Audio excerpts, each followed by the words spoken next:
Welcome. This is Stocks and Stock Valuation, Chapter 7, Part 3.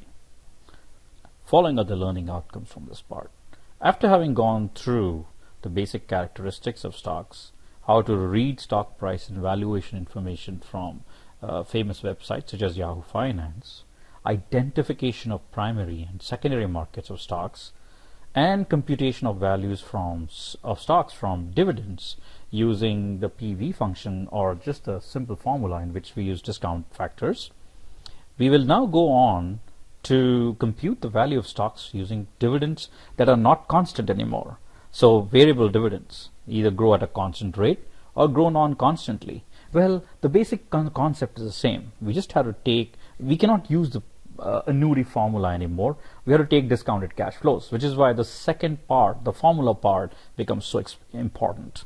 And then we'll explain what's the meaning of efficient markets, and we'll talk about two types of efficiency in stock pricing and the problems of if efficiency didn't exist in stock markets. So let's now go on to constant growth. Dividends grow at a constant rate and infinite horizon.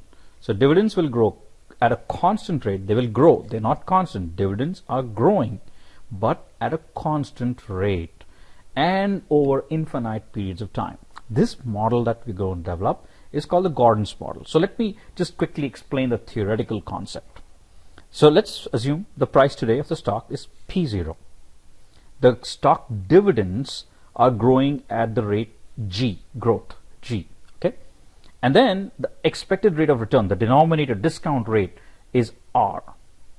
So dividend at time T is div T. Remember, in the previous discussion, every dividend was equal to the previous dividend. So it was same. Everything was DIV.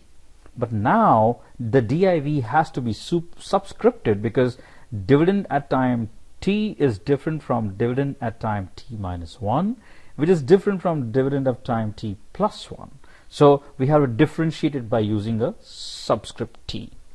So for example, dividend at time 1 is dividend at time 0 times 1 plus G. Same compound interest formula, except the growth rate is G. Dividend at time T equals 2 is dividend at time T equals 1 times 1 plus G.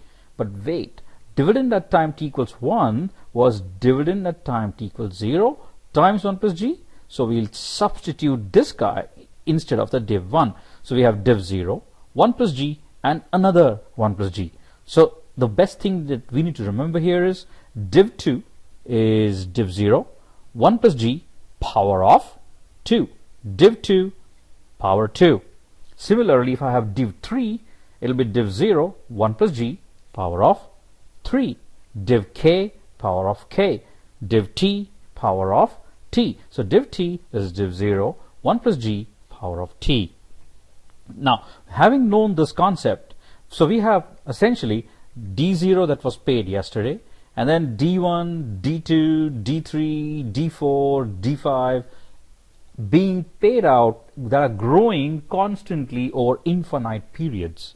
So it looks something like this. Price today is D1 divided by 1 plus R plus D2 divided by 1 plus R square. D3. Isn't it somewhat similar to what we've seen in the formula? Well, just plug in the dividends, find out their present values, and add them together. Except, this case, it's over infinite periods. Now, D1, D2, D3 are linked with each other, right? So we know that P0, again, from previous slide, P0 is D1 divided by 1 plus R. D2 divided by 1 plus R squared. Note how we are adding all these present values, right? D3, 1 plus R to the power 3, and so on infinitely. But we know D1 is D0, 1 plus G, not 1 plus R, 1 plus G. So D0, 1 plus G. D1, D0, 1 plus G square. Remember this is D2, so 1 plus G square. D3, 1 plus G 3. D infinity, 1 plus G infinity.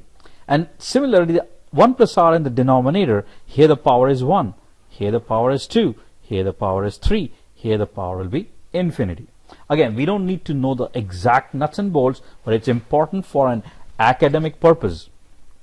So we can simplify that actually as P0 is D0, 1 plus G divided by R minus G. Notice the R here is this rate of discount.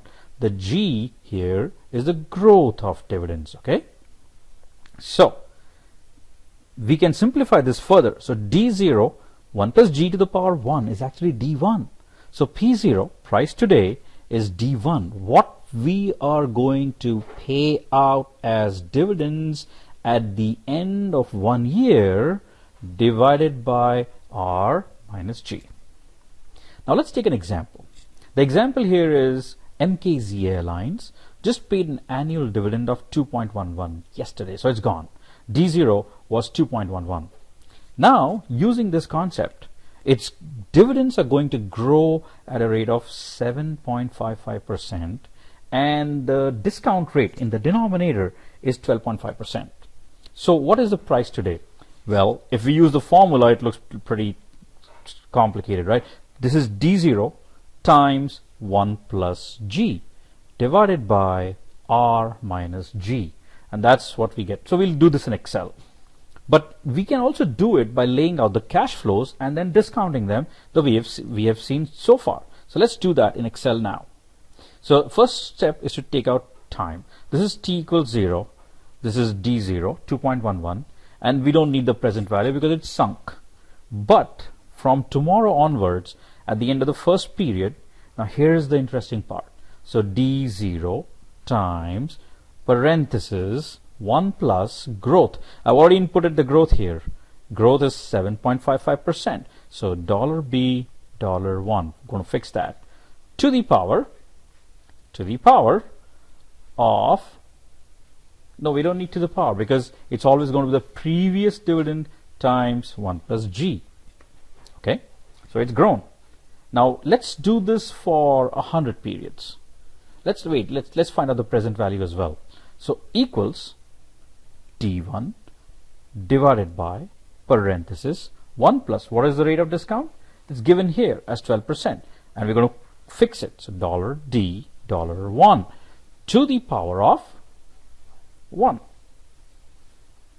Press enter. So this is the present value.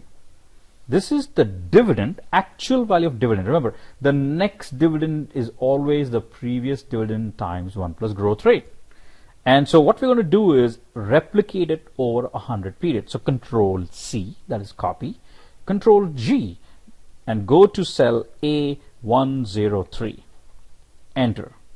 Shift Control up, Control V. So we are at 100 periods, and we have these 100 present value of dividends.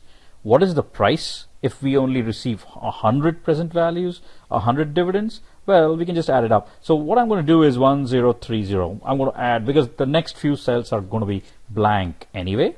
So the price is 45.34. All right. But we're not going to stop at that. We're going to, now next we're going to go to 200 dividends. Okay. So first thing is to grow the dividends. Control C, Control G, A203, enter. Shift Control up, Control V. So these are my dividends. As you can see, they're huge. They've gone to millions of dollars by just growing. But the rate of discount is also funnily good enough. Now we have to fix some cells here. So as I move to the right, my B should remain B. My D is already fixed. My A should remain A. A should not become B as I move to the right. I'm going to copy the formula to the right, right? So Control R, Control C, Control G, A203, enter. Shift Control up, Control V. As you can see, even though this dividend is millions of dollars, the present value is minuscule. It's not even pennies today. So Control R, nope, not there, but yeah, sure. Control R, copying the price. Look at that. Even though we added 100 periods, the present value has only gone up by 0.5. That's it. Now let's try this one more time. Increasing the periods to 300. So Control C, Control G, and E303, enter. Shift Control up. Oh, we don't have so many dividends. No problem. We'll get the dividends. Control C, Control G, A303, enter. Shift Control up, Control V. And look at that. This dividend is barely anything. in the present value. So the present value of that dividend, the dividend might be millions of dollars, but its present value is not even penny. And therefore, you can see how the present value has tapered off even though the dividends are growing. That is the power of this formula. And this valuation is called Gordon's model.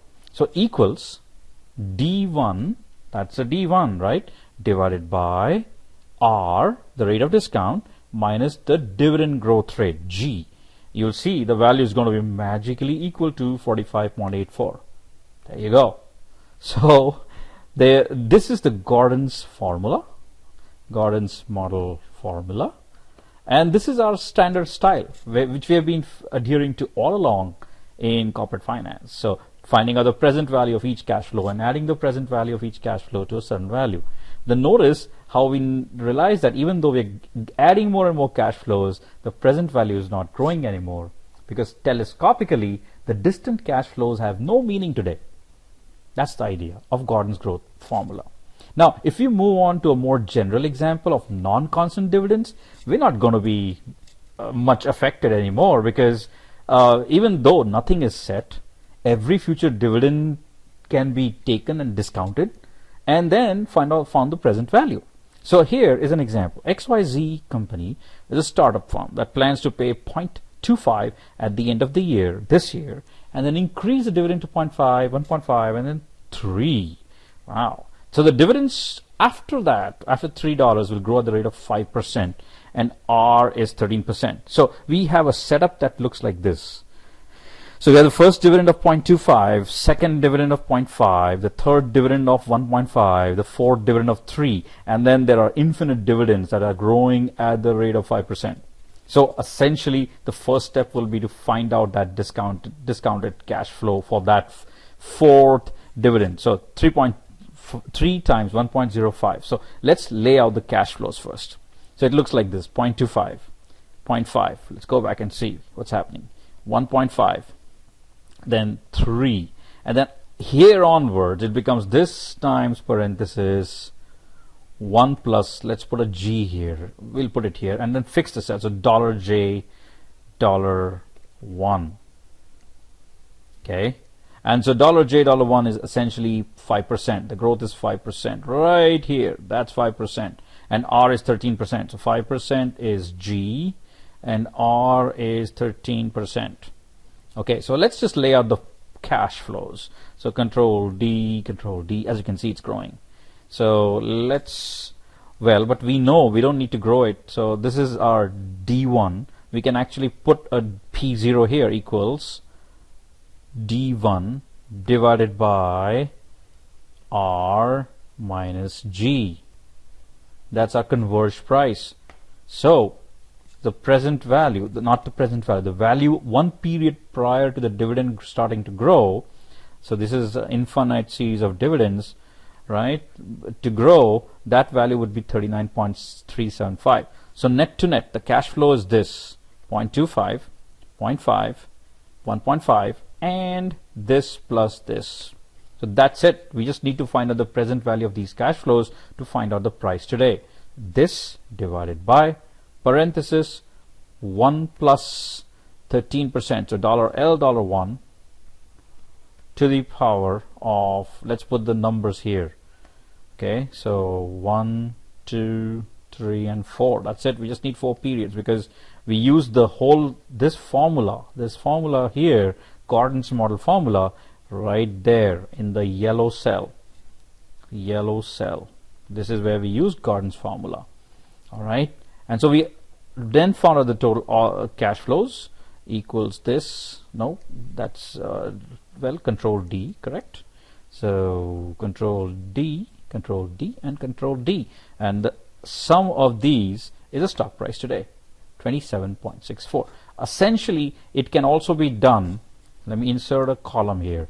It can also be done here. So equals, let's just say, some K3 to K1030 randomly, okay, and then we're just going to put some numbers here. So equals this plus 1, and then let's go Control C, Control G, I103, enter, Shift Control up, Control V, and then so 100 periods. I doubt if it's going to converge in 100 periods. Let's see. It's not how it find equals this divided by parenthesis 1 plus dollar. What is the rate of discount? It is in cell M, right? M $1 to the power of this. Okay, right. See, look at that. These values are the same. Control D, Control D. This value will not be the same as this because it's 39.375 is a sum total of a ton of values, right? So let's just do that. So we're going to add all of these and see, we have not received the right answer yet. Not yet. But you can see we're so close. 27.64 is what we found here.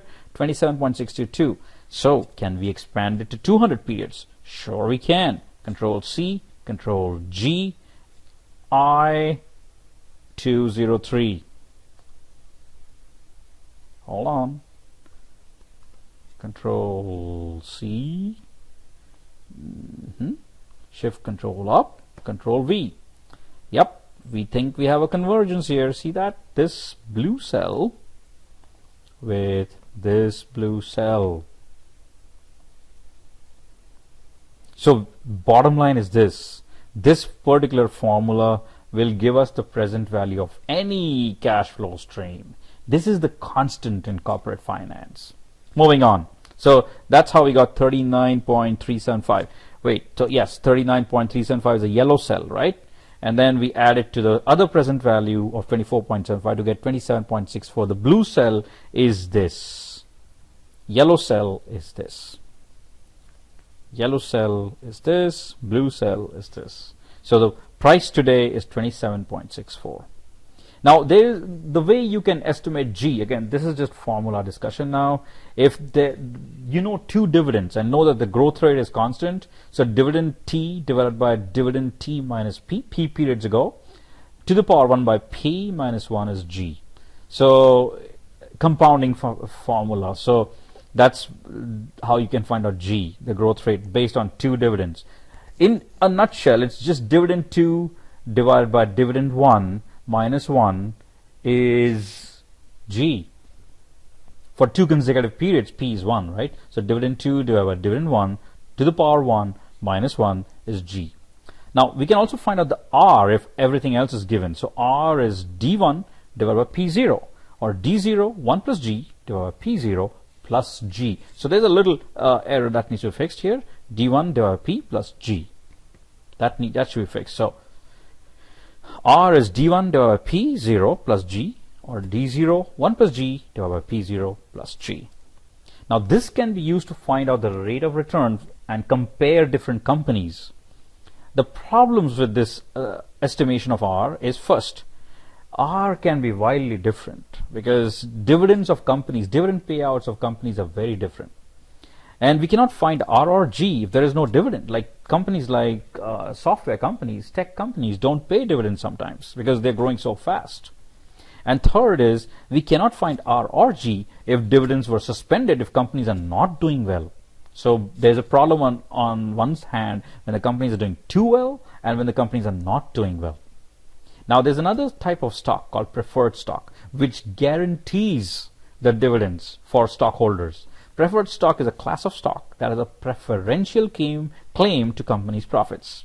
So the preferred stockholders are entitled to that dividend every period, kind of like before the common stockholders. But preferred stock, like stocks, does not have a maturity date, so it goes on forever. So it's not like a bond. Bond has a maturity. Bond has also got fixed cash flows. Preferred stock has got fixed cash flows but no maturity. And hence, the way we value preferred stock is like a perpetuity. So it's a constant preferred dividend stream that helps us determine the pricing. And so it's like perpetuity, C over R. That's it. The dividend divided by R is price. Or dividend divided by price is R, cross multiplying. The next concept is called efficient markets. As soon as there's a news on a stock price jumps up or jumps down, how quickly does it respond to that news? Is called efficiency in the market. Ideally, the speed should be instantaneous, but sometimes markets take time to digest a piece of news.